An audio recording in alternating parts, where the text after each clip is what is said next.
আল্লাহ তাআলা বান্দাকে বানাইছে, বান্দা কিভাবে দুনিয়ার বুকে চলবে, কার হুকুম মেনে চলবে, কিভাবে চলবে, এটা কে আদেশ করেছে? কথা বলে না। নারী জাতি যখন তখন যাকে ইচ্ছা তাকে শরীর দিতে পারবে না, যখন ইচ্ছা তখন পুরো পুরুষের সাথে রাত্র কাটাইতে পারবে না, পুরো পুরুষও যখন ইচ্ছা তখন পুরো নারীর সাথে রাত্রি যাপন করতে পারবে না।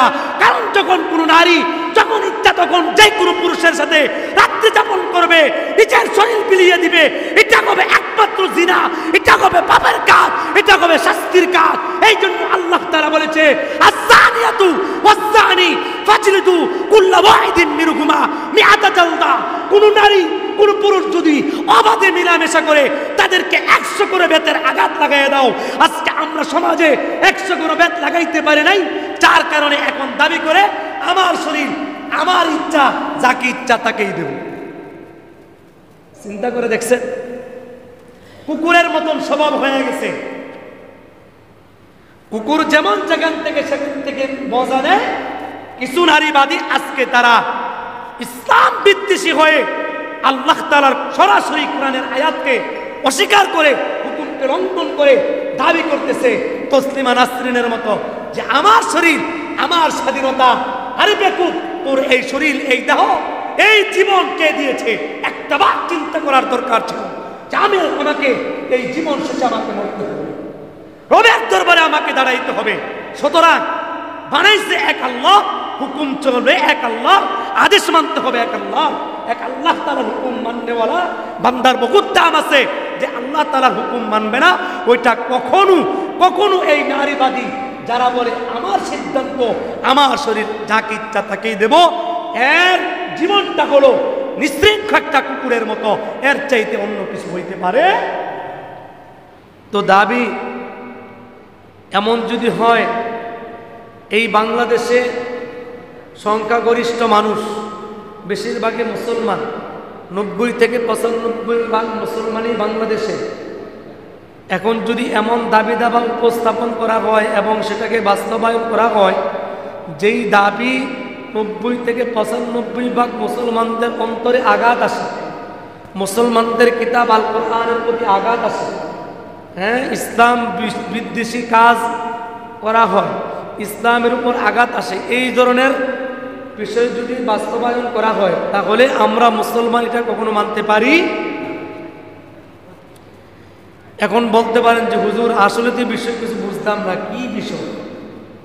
এই ধরনের আলোচনা তো কখনো শুনি নাই, বুঝিও না। তো আমাদের এই সমস্ত বিষয়গুলো পড়ার দরকার, বোঝার দরকার, জানার দরকার। সম্পত্তিকালে ইসলাম সম্পর্কে কিছু নারীবাদী তারা নারী সংস্কার কমিশনের নামে 318 পৃষ্ঠা ব্যাপী একটা প্রতিবেদন জমা দিছে। এই প্রতিবেদন প্রত্যেকটা আপনাদের সামনে 318 পৃষ্ঠার মধ্যে কি আছে সবগুলা আপনাদের সামনে আমি উপস্থাপন করতে পারবো না এই সময় আমার হাতে।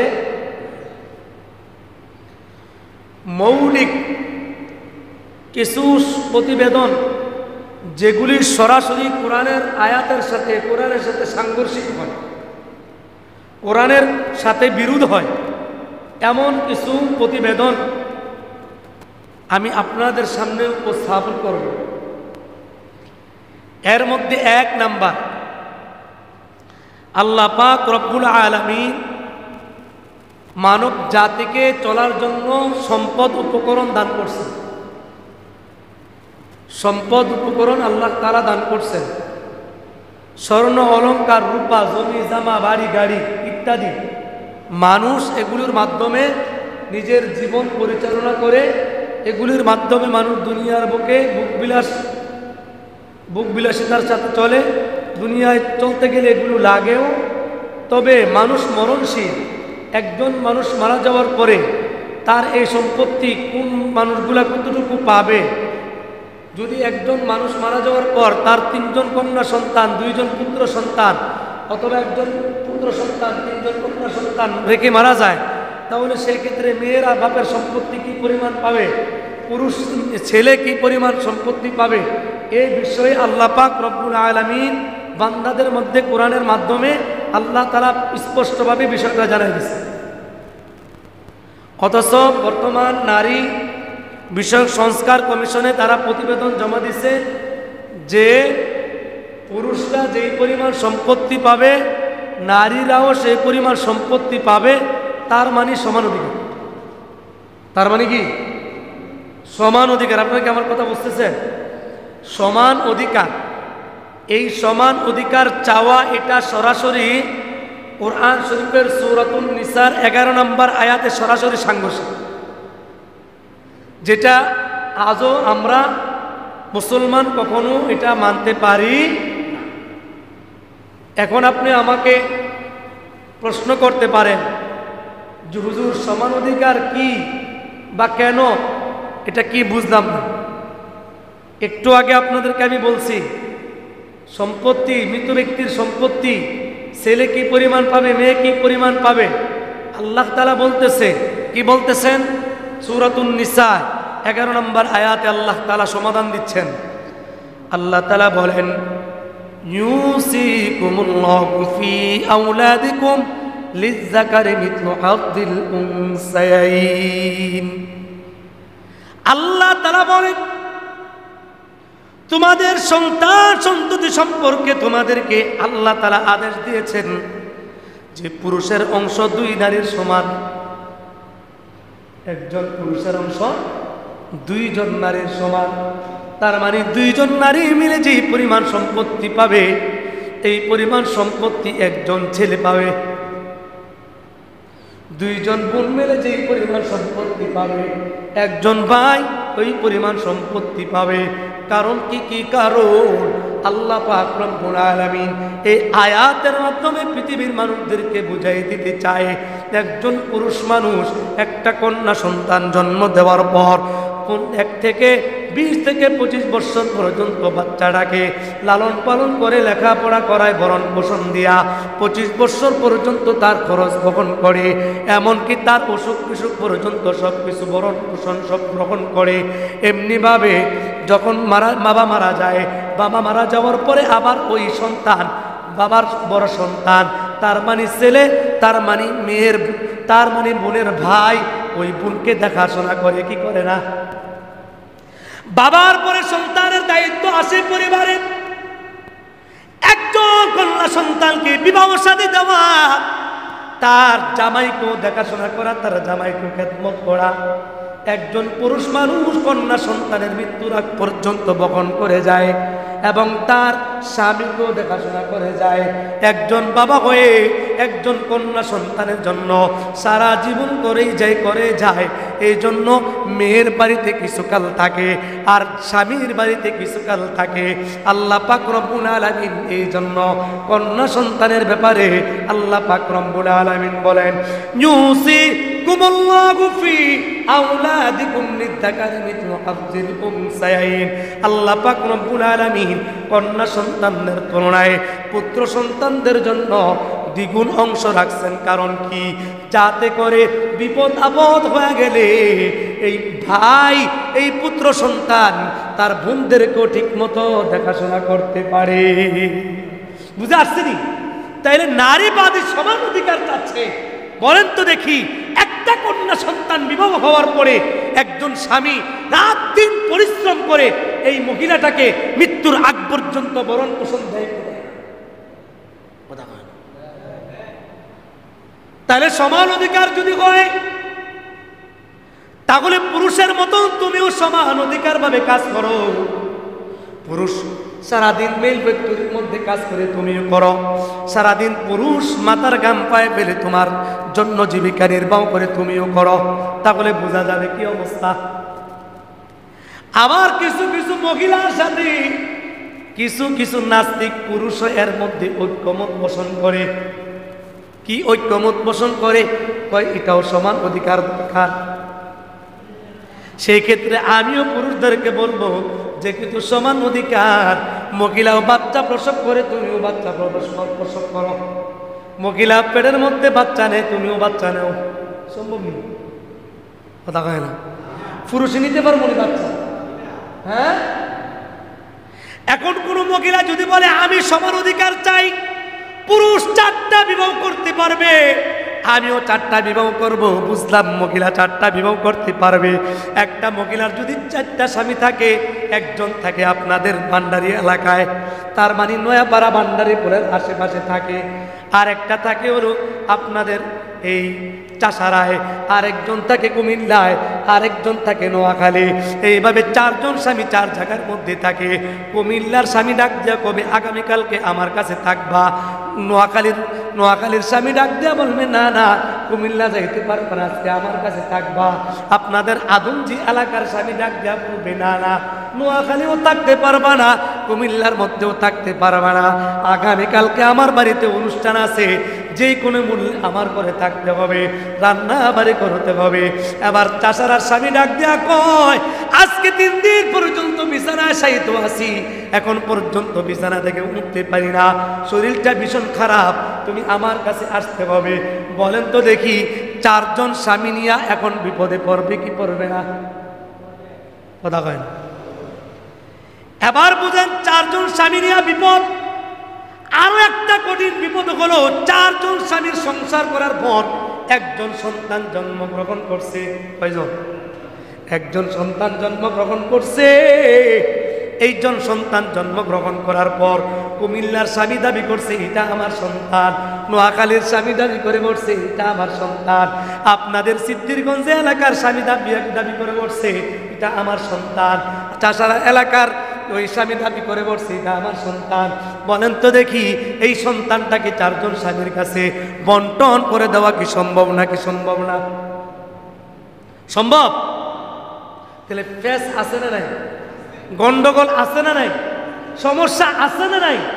এই জন্য আল্লাহ তাআলা সুবিধা দিয়ে দিছে, বেশি বাড়াবাড়ি কইরো না, আল্লাহ তাআলা যেটাই বলছে ওটাই তোমরা পালন করো। বেশি বুঝতে যাইবা তাহলে দুনিয়াও বরবাদ হবে, আখিরাতের মধ্যেও বরবাদ হবে। কথা বলেন ঠিক কিনা? যে সমস্ত নারীবাদী সমান অধিকার চায়, তাহলে সমান অধিকার চাইতে গেলে বিপদ আছে না না? অনেক লম্বা কথা বলা সম্ভব নয়। অনেক মহিলা সমান অধিকার চাইতে গিয়া পুরুষদের মতন টাইট প্যান্ট পরে, শার্ট পরে। পুরুষরা প্যান্ট শার্ট পরতে পারলে আমরা পরতে পারবো না কেন? পুরুষরা ছোট ছোট চুল কাটে, আমরাও স্টাইল করা চুল কাটতে পারবো না কেন? সামনে আলোচনায় আসবে। তাহলে 1 নাম্বার তাদের প্রতিবেদন, তারা চায় সমান অধিকার। সমান অধিকার চাইতে গেলে সম্পত্তির মধ্যে আল্লাহ পাক রব্বুল আলামিন সূরাতুন নিসার 11 নম্বর আয়াতে আল্লাহ তাআলা বলছেন নারীদের 2 জন নারীর সমান 1 জন পুরুষ তাদের সম্পত্তি পাবে। এটা কার আদেশ? আর কথা কয় না? আল্লাহ তাআলা। তাহলে নারী কমিশনারের মধ্যে সংস্কার কমিশনে প্রতিবেদন দেওয়া 2 নম্বর প্রতিবেদন। তারা কি দাবি করছে? যে প্রতিবেদনটা সরাসরি কোরআনের সাথে সংঘর্ষ হয়। 2 নম্বর হলো তারা বহু বিবাহ প্রথা বাতিল করতে চায়। একজন পুরুষ একাধিক বিবাহ করতে পারবে না, এরা কিছু কিছু নারীদের কি দাবি, বুঝে নেই মনে হয়? কিছু কিছু মহিলাদের দাবি পুরুষ একাধিক বিবাহ করতে পারবে। এই প্রতিবেদন সরাসরি আল্লাহ পাক রব্বুল আলামিনের কোরআনে কারীমের সূরাতুন নিসা 3 নম্বর আয়াতের সাথে সাংঘর্ষিক। বুঝলেন আপনারা? কোরআনের সূরাতুন নিসা 3 নম্বর আয়াতের সাথে সরাসরি সাংঘর্ষিক হয়। বুঝলেন এটা কিভাবে? দেখেন কি বলে আল্লাহ তাআলা বলেন ফানকিহু মা তাবা লাকুম মিনান নিসা ইমাসনা ওয়া সুলাসা ওয়া রুবা। আল্লাহ তাআলা পুরুষদেরকে আদেশ করছে মহিলাদের থেকে তোমাদের 2 জন 3 জন 4 জন যাদেরকে তোমার কাছে পছন্দ হয় শরীয়ত মোতাবেক তোমরা 2 জন বিবাহ করতে পারবা, 3 জন বিবাহ করতে পারবা, 4 জন বিবাহ করতে পারবা। তাহলে আল্লাহ তাআলা কয় একাধিক বিবাহ তোমার সামর্থ্য থাকলে করতে পারবা। আর কিছু নারী দাবি করে বসছে পুরুষ একাধিক বিবাহ করতে পারবে না। তাহলে তাদের দাবি সরাসরি কোরআনের আয়াতের সাথে সাংঘর্ষিক আছে না নাই? আছে না নাই? আল্লাহ কয় একটা, আর এই সমস্ত নারী কমিশনারে প্রতিবেদন যারা করছে হ্যাঁ তাদের দাবি দাবির সাথে কোরআনের সরাসরি সাংঘর্ষিক। আল্লাহ তাআলা কয় একটা, এই সমস্ত বেকুবরা কয়, অজ্ঞ জাহেল মূর্খরা কয় আরেকটা।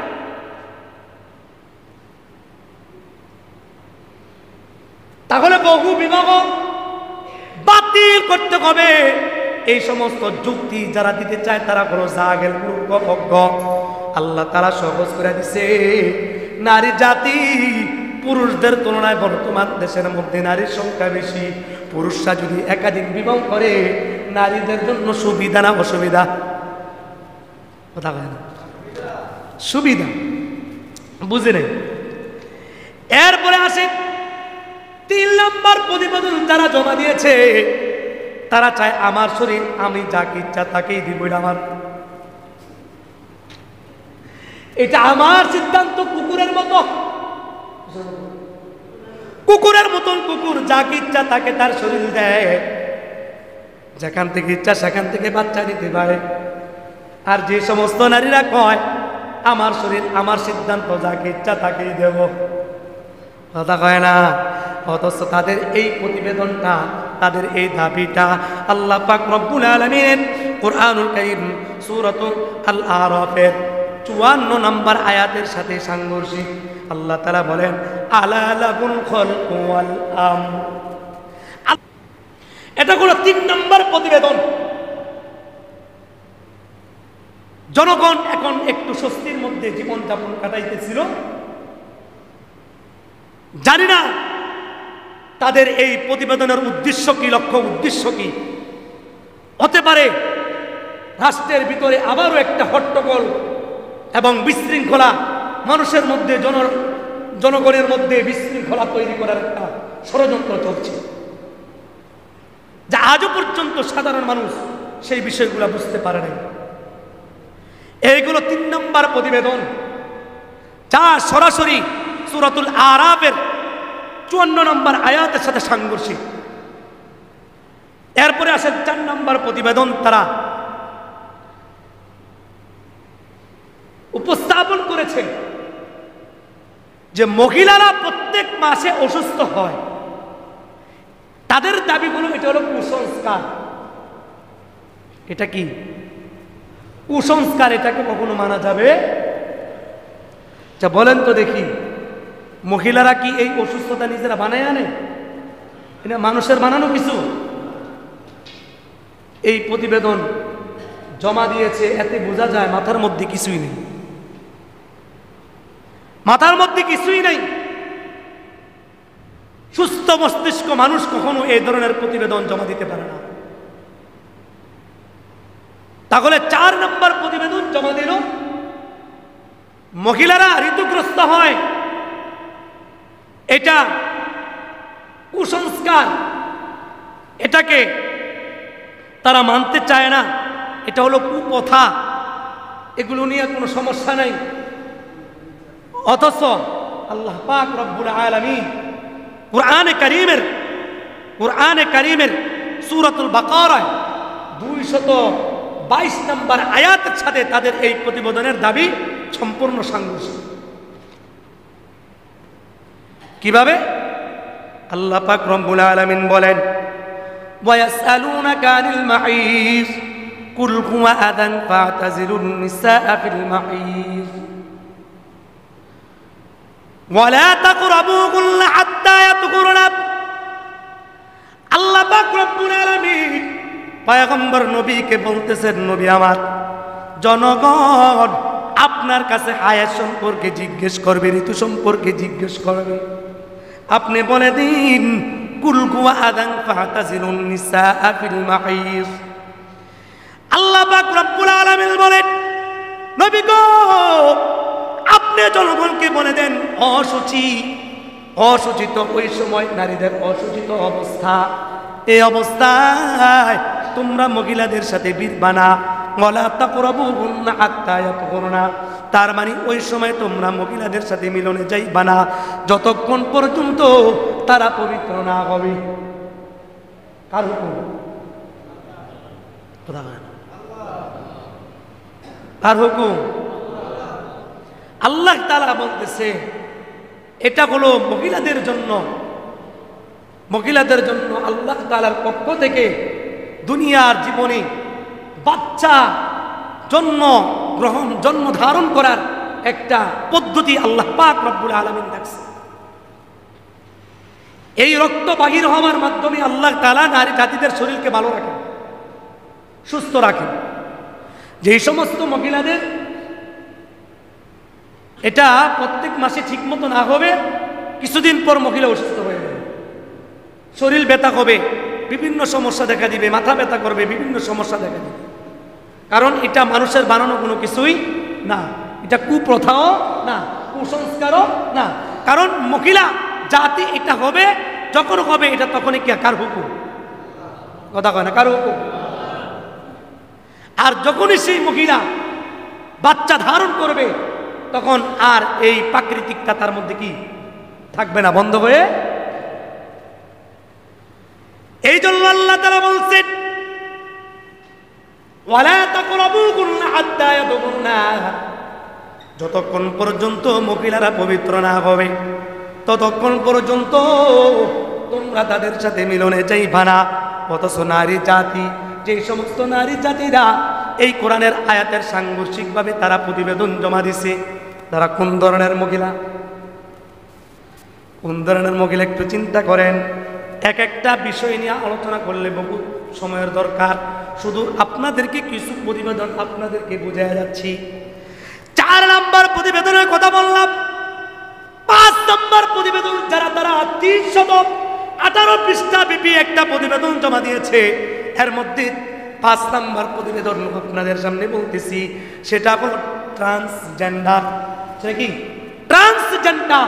কিছুদিন আগে আপনারা শুনেছেন শরীফ থেকে শরীফা হওয়ার গল্প। শরীফ থেকে শরীফা হওয়ার গল্প আপনারা শুনেছেন কি নাকি শুনেননি?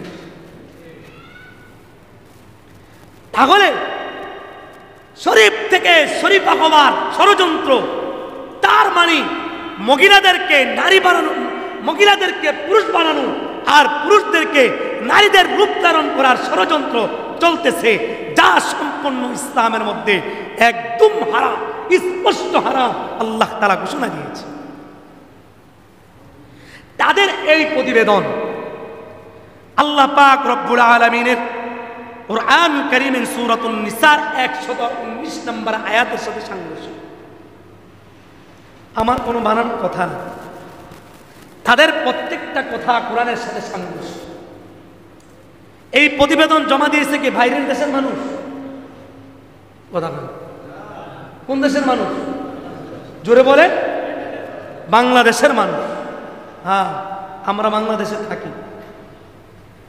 119 নম্বর আয়াতে আল্লাহ তাআলা কি বলছে? আর তাদের দাবি কি? তারা ট্রান্সজেন্ডার বৈধ করতে চায়, তারা অনুমোদন চায়। অথচ আল্লাহ তাআলা বলতেছেন ওয়ালা আমুরুন্নাহুম ফালা ইউগাইয়িরুন্না খালকাল্লাহ, তারা সৃষ্টির আকৃতিকে তারা পরিবর্তন করতে চায়। অথচ বুখারী শরীফের 5885 নম্বর হাদিসের মধ্যে আল্লাহ রাসূল বলেন লাআনা রাসূলুল্লাহি সাল্লাল্লাহু আলাইহি ওয়াসাল্লাম, রাসূলুল্লাহ সাল্লাল্লাহু আলাইহি ওয়াসাল্লাম ওই সমস্ত উম্মতদের উপরে লানত করেছেন, অভিশাপ করেছে কি? আল মুতাশাব্বিহাতু মিনার রিজালি বিন নিসা, যে সমস্ত পুরুষরা মহিলাদের মতো রূপ ধারণ করে তাদের প্রতি লানত করেছেন নবীজি। ওয়াল মুতাশাব্বিহাতু মিনান নিসাই বিন রিজাল, আবার যে সমস্ত মহিলারা পুরুষদের রূপ ধারণ করে তাদের প্রতিও আল্লাহ রাসূল লানত করেছেন। তাহলে কোরআন এবং হাদিস স্পষ্ট, কোরআন এবং হাদিস স্পষ্ট, ট্রান্সজেন্ডার সম্পূর্ণ হারাম। সুতরাং তাদের এই প্রতিবেদন জমা দেওয়া কখনো যুক্তি আসে? এরপরে আসেন 6 নম্বর প্রতিবেদন তারা জমা দিয়েছে বিবাহ বিচ্ছেদ। বিবাহ বিচ্ছেদ সমান অধিকার। যারা বিয়ে করছে এরা তাড়াতাড়ি বুঝবে, আর যারা বিবাহ করে নাই এরা একটু মাথা খেলাই তুই। বিবাহ বিচ্ছেদে সমান অধিকার চায়, প্রতিবেদন জমা। হুজুর এটা কি বুঝাইতে চাচ্ছেন?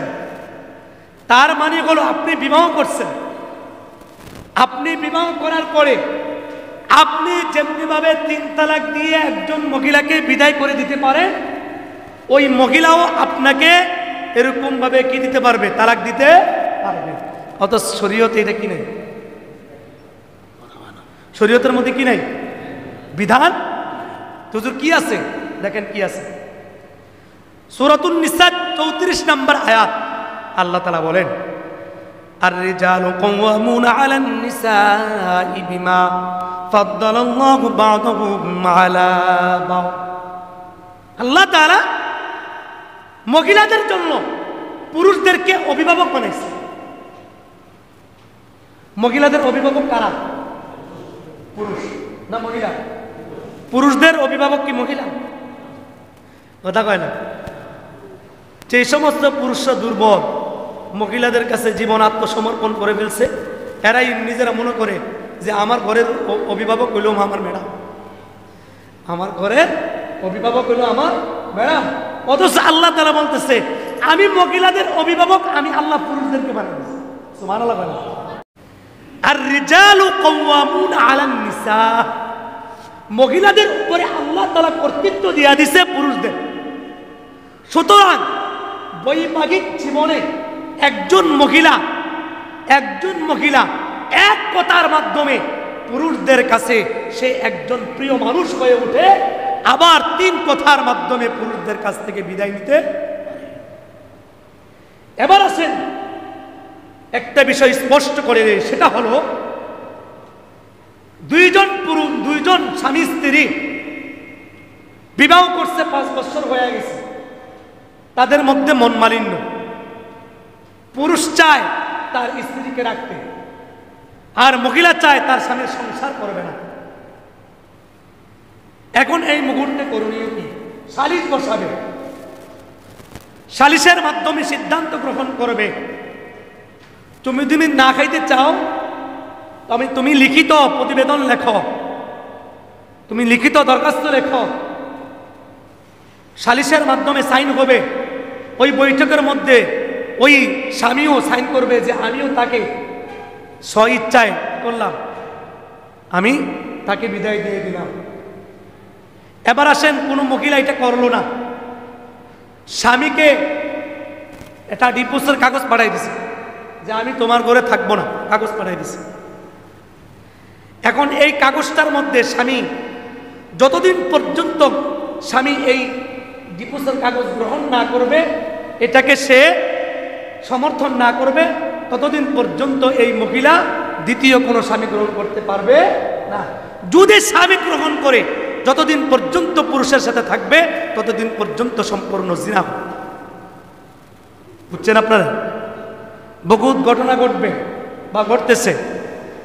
আমার কাছে কিছুদিন আগে একজন মহিলা ফোন দিছে, যে বলতেছে হুজুর, প্রথমে আমি আমার স্বামীর কাছে ছিলাম, ওখানে আমার একটা সন্তান জন্মগ্রহণ করছে। আমি গার্মেন্টসে চাকরি নিছি, ওখানে আমার একজন পুরুষের সাথে সম্পর্ক হয়। সেই পুরুষের সাথে আমি কিছুদিন সম্পর্ক হওয়ার পরে আমি প্রথম স্বামীর কাছে না গিয়ে আমি ওই পুরুষের সাথে গিয়ে বিবাহ বসছি। বিবাহ বসার পরে আমি অনেক দিন হয়ে গেছে তার সাথে ঘর সংসার করি। এখন আমি জানতে চাই, এখন আমার দ্বিতীয় যে পুরুষ স্বামী গ্রহণ করছি সে তেমন ভালো না, আচার ব্যবহার খারাপ, আমি প্রথম স্বামীর কাছে যেতে চাই, এখন আমার কি করব? আগিলারে আগিলা কত বালা, কতখানে আগিলারে আগিলা কত বালা আসিলা। প্রথমটা ভাল লাগে না, এটা তুই আরেকটার কাছে গেছে, তাও কি এই স্বামীর কাছ থেকে বিদায় নেয় নাই, আরেক স্বামীর কাছে গেছে, তো এটা স্বামীও হয়। দ্বিতীয়টা গ্রহণ করছে যে স্বামী তো না, যতদিন পর্যন্ত ছিল ততদিন পর্যন্ত না যায় হারাম। আমার কাছে কয়েকদিন আগে ফোন দিছে, 3-4 বছর পরে ফোন দিয়ে বলতেছে হুজুর আমি প্রথম স্বামীর কাছে যাইতে চাই। আমি বলছি আপনি সরাসরি আমার কাছে না এসে লিখিত মাধ্যমে, আপনি মাদারীনগর মাদ্রাসা আছে বড়, ওখান থেকে আপনি লিখিত ফতোয়া নিয়ে আসেন, আমার কাছে বাটপারি চলতো। আপনি প্রথম স্বামী ছাড়ছেন, এটার প্রমাণ কি? দ্বিতীয় স্বামী বিবাহ করছেন, তার প্রমাণ কি? উভয় বিবাহের কাবিননামা আনতে হবে, উভয় প্রমাণ আনতে হবে, অন্যথায় আমার ধারে কাছেও আসতে পারবেন না, 50 হাত দূরে থাকবে। এগুলি হলো বাটপারি। কি পারি? কথা কয় না, বাটপারি। মহিলাদের কথা সহজে বিশ্বাস করা যায় না। এই জায়গা ভালো না, ওই জায়গা ভালো, ওই জায়গা ভালো না, ওই জায়গায় ভালো, ভালো না খারাপ, এটা হাতে কলমে যাচাই করতে হবে। এই যে কয়েকদিন আগে, গত 1 সপ্তাহ আগে আমার সামনে একজন পুরুষ তার 4জন পুত্র সন্তান সহ 4জন সন্তান সে তার শালীকে বিবাহ দিছে। তার শালীকে বিবাহ দিছে আরেক জায়গায়। ওই শালীর ঘরে একজন সন্তান জন্মগ্রহণ করছে, ওই বাচ্চাটার বয়স হবে 10 বছর। এখন প্রথম স্বামী থেকে তার শালীর বিবাহ বিচ্ছেদ হয়ে গেছে। 7 বছর পর্যন্ত ওই মহিলার বিবাহ হয় নাই। এখন এই মহিলাটার একজনের সাথে বিবাহ হয়েছে, কিন্তু এই লোকটা দাবি করতেছে, তার মানে দুলাভাই দাবি করতেছে, আমি আমার শালীকে বিবাহ করছি। বলেন, এক ঘরের 2 বোনকে বিবাহ করতে পারবে? অনেকে চুপ করে রয়েছে, অনেকে আওয়াজ করছে। এক ঘরের 2 বোনকে, আপন 2 বোনকে একসাথে বিবাহ করা যায়? ইসলাম অনুমোদন দিছে? জায়েজ নেই। হ্যাঁ, আপনার শালী আছে, কিন্তু আপনার স্ত্রী মারা গেছে। স্ত্রী মারা যাওয়ার পরে আপনার শালী যদি থাকে তাহলে আপনি বিবাহ করতে পারবেন, কিন্তু আপনার স্ত্রী থাকা অবস্থায় আপনার স্ত্রীর আপন বোনকে আপনি কি করতে পারবেন? একসাথে রাখতে পারবেন? জায়েজ নেই। আবার অনেক জায়গায় দেখা যায় স্ত্রীর রাইখা নিজের স্ত্রীর মা, তার মানে শাশুড়িকে নিয়ে উদার আসরা নাই, জায়েজ আছে? এই মেয়ে হয় শাশুড়ি রাখবে আর না হয় স্ত্রী রাখবে, দুইটা রাখবে। কিন্তু স্ত্রী, মেয়ে এবং মা দুই সাথে একসাথে কি করতে পারবে না, রাখতে পারবেন না, জায়েজ নেই, হারাম। এখন এই পুরুষ দাবি করতেছে আমার সামনে, বলতেছে হুজুর আমার কাছে আসছে, বলতেছে হুজুর আমি আমার প্রথম, তার মানে তার বড় বোনকে আমি 10 বছর আগে ছেড়ে দিছি, আমি তাকে বিবাহ করছি, তার সাথে আমার ঘর সংসার হবে। অথচ আমার সামনে তার 2 জন সন্তান আনছে, একজনের বয়স 5 বছর হবে, আরেকজনের বয়স 7 বছর। আমার এখন কথা হলো, যদি প্রথম বউকে তুমি, তার 2 জন বোন, প্রথম বোনকে তুমি বিবাহ করছো, এখন তোমার দাবি প্রথম বোনকে তুমি 10 বছর আগে ছাড়ছো, এখন দ্বিতীয় বোনকে তুমি বিবাহ করছো, এখন তোমার প্রমাণ কি? তুমি যে 10 বছর আগে তোমার স্ত্রীকে ছেড়ে দিছো, তাহলে তোমার একটা বাচ্চার বয়স 5 বছর আর একটা 7 বছর কেন? কথা কেন? তাহলে 2 নম্বরই আছে না নাই? বাটপারি আছে না নাই? পাবলিক রাস্তার মধ্যে রাইখা আমার সামনে এমন দোলাই দিছে, সোজা হয়েছে ডাইরেক্ট হাসপাতাল নিয়ে, এবার খা, এবার নিজের বউ খাও, এবার শালী নিয়ে থাকো, এবার হাসপাতালে থাকো। অথচ ইসলাম এটা কি নাই? আর কথা কয় না, জায়েজ নাই, অনেক কথা। তাইলে বিবাহ বিচ্ছেদের অনুমোদন পুরুষদের, আর মহিলারা যদি যাইতে চায়, ইসলামী নিয়ম আছে খোলা তালাক, যে মহিলা বলবে যে আমি তোমার কাছ থেকে মোহর নিয়েছিলাম 3 লাখ, 4 লাখ, 5 লাখ, এখন আমি এই মোহরটা আমি তোমাকে ফেরত দিয়ে দেই, তুমি আমাকে বিদায় দিয়ে দাও, তোমার সংসারে আমি থাকতে চাই না। এটা ইসলাম কি দিছে? সমাধান দিছে। এছাড়া পুরুষদের 3 তালাক পরিপূর্ণ না হওয়া পর্যন্ত কোন মহিলা অন্য স্বামী গ্রহণ করতে পারবে। অথচ নারী কমিশনারে যারা প্রতিবেদন জমা দিয়েছে, এদের দাবি হলো নারী এবং পুরুষ তারা তালাক দেওয়ার সমান অধিকার চায়, যা সরাসরি কোরআনের সাথে সাংঘর্ষিক। এটা মুসলমান বেঁচে থাকতে কোনোদিন বাস্তবায়ন করতে দেওয়া হবে। এরপরে আসেন, আপনি আপনার ভাতিজাকে অথবা পাড়া প্রতিবেশী কোনো সন্তানকে বাবা বলে ডাক দিলেন, অথবা আপনি একজন পালক পুত্র আনলেন, আপনি তাকে বাবা বলে ডাকেন, আব্বু বলে ডাকেন। এই সন্তান অথবা এই ছেলেটা আর আপনার জন্মদাতা সন্তান, তারা কি সমান? কথা বলেন রে। অথচ তাদের দাবি দোদক সন্তান, তার মানে মুখের যে সন্তানকে সন্তান বলে স্বীকার করবে মুখে স্বীকার করে যে সন্তানকে সন্তান বলে সাব্যস্ত করবে, এই সন্তান আর জন্মদাতা সন্তান উভয়ের উত্তরাধিকার সমান, এটা মানবে? আর কথা কেন? আল্লাহ তাআলা বলতেছেন ওয়ামা, এটা হলো সূরাতুল আহজাব, সূরাতুল আহজাবের 4 নম্বর আয়াতের সাথে তাদের এই প্রতিবেদন সংঘর্ষ। আল্লাহ তাআলা বলেন ওয়ামা জাআলা আদিয়াকুম আবনাআকুম যালিকুম কাউলুকুম বিআফওয়াহিকুম। আল্লাহ তাআলা বলেন যে তোমরা যে কোন বাচ্চাদেরকে তোমাদের সন্তান হিসেবে সাব্যস্ত করো, বাবা বাবা বলে ডাকো, এটা শুধু তোমাদের মুখের কথা। এটা কি শুধু তোমাদের মুখের কথা? কথার কথা। আমার ভাতিজাকে আমি আব্বু বলে ডাকতে, আব্বু এদিকে আসো, বাবা এদিকে আসো। অথবা আপনাদের এলাকার কোন সন্তানকে বললাম বাবা তুমি এটা করো, বাবা তুমি এটা করো, বাবা বলে সম্বোধন করো, তাই বলে কি আমার জন্মদাতার সন্তানের সমান হয়ে গেছে? কথা কেন সমান হয়ে গেছে? অথচ তারা প্রতিবেদন জমা দিচ্ছে, এটাও নাকি জন্মদাতা সন্তানের সমান রইল। হ্যাঁ, এগুলোর দইরা লাড়ি দিয়ে কুত্তা ফিরান দেওয়া যায়, তাহলে আমার মনে হয় সোজা হবে, এছাড়া হবে। কথা কয় না? কুত্তা ফিরে দেওয়ার জন্য তৈরি থাকতে হবে।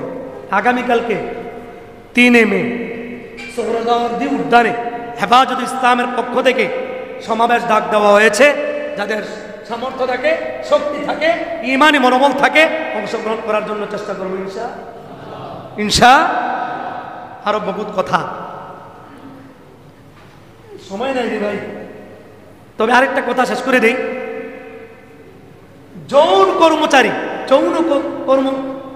যৌনকর্মী যারা আছে এরাও এদের সমান অধিকার। কি সমান অধিকার? অন্য অন্য কর্মজীবী যারা আছে, শ্রমিক আছে, তারা যেমন কাজ করে টাকা পায়, তারাও যৌন কর্মচারী করবে, যৌনকর্ম করবে, এটাও তারা কি শ্রমিক হিসাবে স্বীকৃতি পেতে চায়। আছে কোন